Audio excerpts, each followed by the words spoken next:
Wizards of the Coast recently released a new Unearthed Arcana of One DnD playtest materials, which introduces weapon masteries.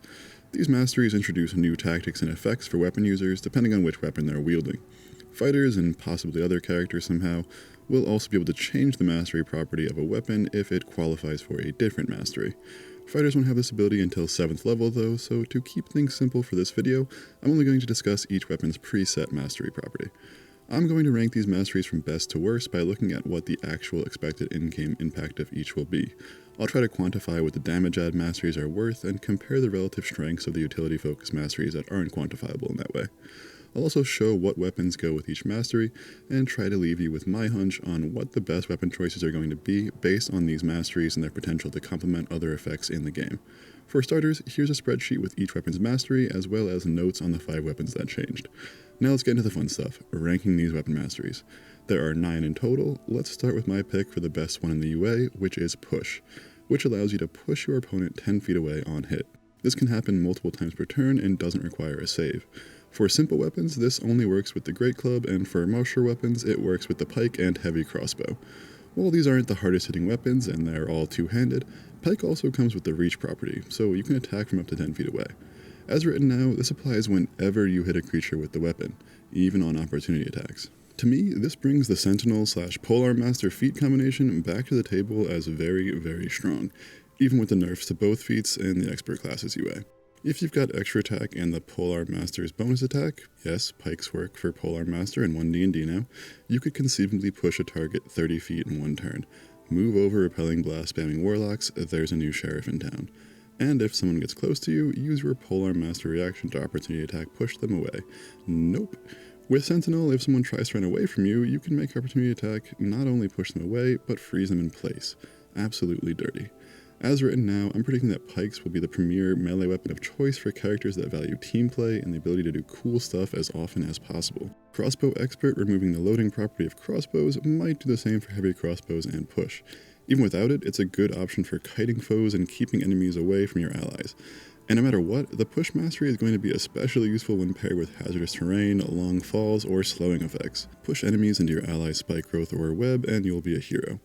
Oh, and last but not least, Push can help you or your allies get away from your opponents without provoking opportunity attacks, without sacrificing your action for a measly shove. My pick for the second most powerful weapon mastery in this UA is Slow, which when you hit an opponent with this mastery, their speed is reduced by 10 feet for 1 round. This effect doesn't stack with itself, but it can be applied multiple times per turn to different creatures. This mastery applies to 4 simple weapons, the club, javelin, light crossbow, and sling, and 3 martial weapons, the whip, longbow, and musket. The reason this gets my number 2 pick is that it's fantastic on the ranged weapons it applies to, the javelin, light crossbow, sling, and longbow. Pair this with other slow effects like Ray of Frost and Spirit Guardians to basically keep enemies at a standstill. Absolutely brutal for your melee foes who begin a fight out of range. It'll also work nicely with hazardous terrain and the effects like silence and web. With the right conditions, this could translate into forcing an enemy to stay in range of one of these effects for an additional round or two, which is a whole lot of utility gained via team play, my favorite thing in D&D. I'm also happy because I think the slow mastery will make it so that longbows are finally a top tier option for ranged martials, as they should be if you ask me. Either way, ranged weapons with slow are now the ultimate tool for kiting, and with extra attack you can even kite multiple enemies at once. Whips having this mastery is kinda cool since they're reach weapons, but the low damage will continue to prevent it from being a great choice. Overall, I think Slow only really shines as a mastery for ranged weapons. Most enemies aren't going to risk an opportunity attack using their movement to get away from someone wielding a club, but if they do, and you hit, that minus 10 feet speed reduction is still nice. My pick for the third best mastery on this list is Topple, which forces a creature you hit to make a constitution save with a DC based on your proficiency bonus and the ability modifier you used for the attack. If they fail, they're knocked prone. One reason I rank Topple lower than the other 2 masteries is that it's only available on martial melee weapons, the Battle Axe, Lance, Maul, and Trident, no simple weapons. While arguably a stronger effect than Push or Slow in terms of consistent damage add for your melee mates, attackers within 5 feet of a prone target have advantage against it, and possibly defensive benefits, prone targets have attack disadvantage, but they'll probably just stand up, Topple doesn't automatically work on hit like the other 2. And Constitution is the highest average monster ability score in 5e, so it's got a lower chance of landing the most effects. But for melee heavy parties with favorable initiative orders, it's a great mastery. I foresee the Trident plus Net combination becoming really strong. Knock them prone with Trident Topple, then restrain them with the net so they can't stand up until they break it. Kinda like a faux shove plus grapple combination, but with damage. Oh, and a Trident can be thrown up to 20 feet without disadvantage, potentially knocking enemy prone from a distance, which opens up even more utility for this combo. I also think this obviously beats out the Flex Weapon Mastery as the choice for tank characters, with a one-handed battle axe or trident and shield being the go-to for beefy boys. The only thing I don't like is all those saving throws. I'd prefer the mastery to read something like, if your attack hits by 3 or more, the target is prone, or something like that. I think it would end up proccing at about the same rate with less drag on gameplay. Moving on to my pick for the 4th strongest weapon mastery in this UA, Vex, which gives you advantage on your next attack roll against the same target after you hit them with an attack. This works on the simple weapons of hand axes, darts, and short bows, and the martial weapons of rapiers, short swords, blowguns, hand crossbows, and pistols. This is the most common weapon mastery in the UA, applying to 8 weapons in total. Now, at low levels, pre-extra attack, I don't think this is going to be all that good.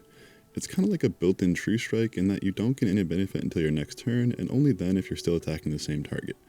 This means Vex is great for attacking big, beefy bad guys, but not so much for clearing out kobolds. In a 4-round bout of combat, you can expect advantage on maybe 2 attacks before you get extra attack, so maybe +1 to +2 average damage per round on 2 rounds. Not all that good, really.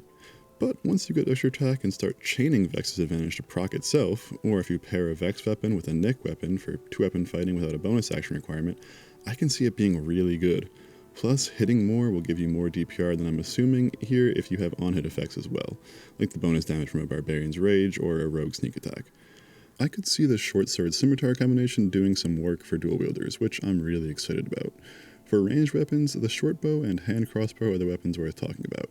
With no 2-weapon fighting, I think these will only catch up in terms of offensive output once you have extra attack. But once you do, I think these will be the option of choice for ranged builds that want to hit as often as possible and are willing to sacrifice some utility to do that. For my middle of the pack weapon masteries, let's start with number 5, Sap, which gives a creature disadvantage on their next attack after you hit them, just like Vicious Mockery.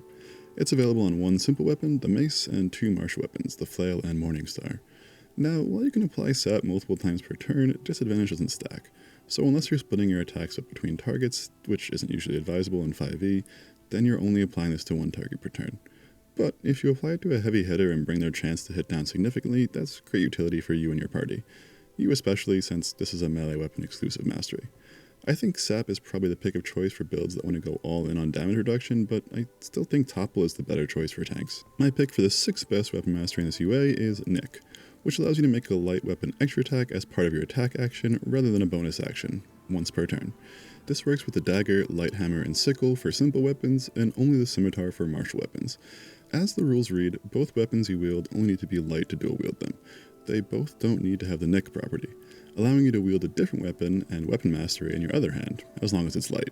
This is tricky for me to quantify, since it really depends on what you're using that now available bonus action for. For rogues, I think this finally allows for the playstyle that many have been envisioning and associating with that class for years.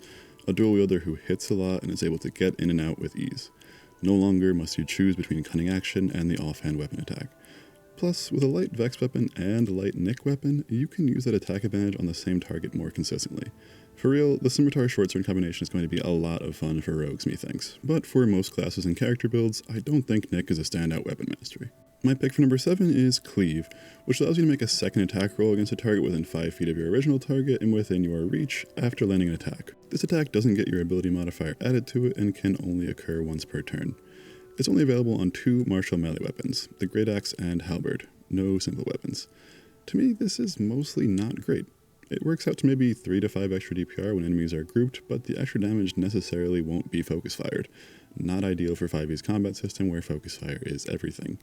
And it only works if enemies are tightly grouped around you, which means you'd want it on a tank. But sorry, this is for 2-handed weapons only, so no shield for you if you're cleaving. On the plus side, Cleave's extra attack can have its damage boosted, unlike Graze up next, so if you have extra on-hit effects like a Barbarian's Rage damage, this can actually be pretty great indeed. And it can proc on opportunity attacks, which is also neat. This is the one I'm least sure of, but I just think Cleave is too limited and ultimately kind of boring as is. But with some more theory crafting, this might turn out to be a really strong weapon mastery that I slept on. Especially with team play, with allies pushing enemies into range or keeping them locked in place so you can keep proccing Cleave consistently. Now we head to what I consider to be the bottom tier weapon masteries that are in serious need of a rework if Wizards of the Coast expect anyone to actually choose weapons with these masteries. My pick for the second worst weapon mastery is Graze, which allows you to deal damage equal to your attack ability modifier when you miss an attack. This damage can't be boosted in any way, so no barbarian rage damage here. It only works with two martial melee weapons, the Glaive and the Greatsword. As a game design rule, I think any feature that gets worse as your character gets better is poor design, and that's exactly what Graze does. It rewards you only when you miss. Assuming you miss 35% of the time and have a +3 to +5 ability score modifier, this works out to like 1 or 2 extra DPR, and that's all you're getting since that damage can't be boosted by any other features. This is a trap mastery in my opinion, built to make players feel better when they miss, but mechanically weak and tactically uninteresting. And finally, my pick for the worst weapon mastery in this One DnD UA has got to be Flex, which allows you to use a weapon's versatile damage even when you're wielding it one-handed. So basically a damage boost for sword and borders, or possibly those with a dueling fighting style. Flex applies to the simple weapons of quarterstaff and spear, and the martial weapons of longsword, warpick, and warhammer. Increasing your damage die from 1d8 to 1d10 works out to a damage per round increase of below 1. Sure, it's consistent, but boy is it boring and weak. And it really fails at Jeremy Crawford's stated design goal with this change. Can we give characters who are focused on weapon use more to do tactically in battle? Can we give characters who are focused on weapon use more to do tactically? Apparently not, because I'm not seeing any tactical uses of Flex here. My suggestion, the one-handed sword and board feat should lean into the protector role more. Replace Flex with Pommel and allow players to apply One DnD's fancy new Daze condition on attack at the cost of dealing less damage. Or maybe on a failed saving throw like Topple, although I do think that design is a bit clunky. Maybe you hit the same target with 2 attacks, they're dazed. Or if your attack hits by over a certain amount, it automatically dazes them. I don't know, these are just some proto ideas I've got since I really like the new Daze condition and I think it makes perfect sense for Weapon Mastery to apply it somehow. Anyway, while I think these weapon masteries are a big step in the right directions from Wizards' design team, I must admit I'm a little disappointed. To me, several of these masteries fail at the stated design goal of giving marshals more to do with their turn. Sure, more stuff will happen, but players won't really be making any different turn-to-turn based decisions. They're making character build decisions. Cleave, Graze, Vex, and Flex are literally just small damage upgrades when you boil them down. Nick is just a restored bonus action for dual wielders, Sap is just a built-in vicious mockery to your weapon attacks. These aren't all that compelling in my view, even if they math out to be optimal in the end. I really like Push, Topple, and Slow because they add tactical complexity to marshals in a fight. Positioning will matter more, and team play opportunities are extra ripe with these masteries. I'd like to see more of these types of masteries, not just small mechanical or damage tweaks that will make martial gameplay continue to be a snooze fest. Anyway, this is all just my opinion and theory crafting. Let me know in the comments if I missed anything or made a mistake. This is all new stuff after all, and please let me know your ideas for cool weapon masteries. I honestly think the community has some great thoughts on this topic, and I hope Wizards listens to them. Thanks so much for watching. Please consider dropping me a like and subscribe if you found this video helpful.